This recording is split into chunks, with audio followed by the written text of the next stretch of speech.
पता है अजियत की इंतहा क्या है? जिनसे ईद के दिन बड़े नाज नखरों से ईदी ली जाती थी ना, ईद के दिन उनकी कब्रों को गले लगाकर रोना।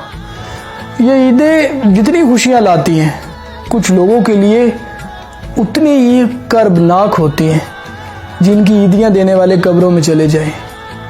लोग कहते हैं ना, मरने वालों के साथ कोई नहीं मरता, सब अपनी लाइफ में बिजी हो जाते हैं। पता है, कब्रें पुरानी हो जाती हैं, लेकिन उन पर फातिहा पढ़ने वालों के दुख हमेशा नए होते हैं। ईदें सबकी एक जैसी नहीं होती।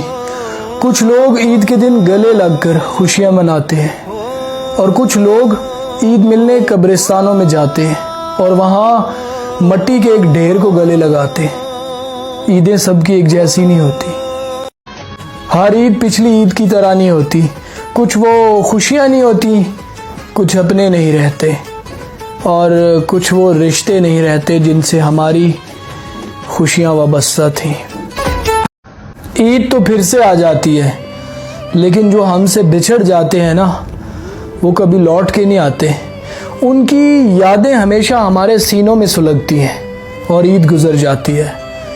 लेकिन कुछ लोगों पर ईद के दिन क्या गुजरती है, उनके दिल से आवाज़ आती है, तुम्हें तुम्हारे शहर की रौनकें मुबारक, हम तो अपनी ईद उदासी में गुजारेंगे। एक तुम्हारे जाने से सारे घर की रौनकें चली गई, अब हम ईद नहीं मनाते, बस तुम्हें याद कर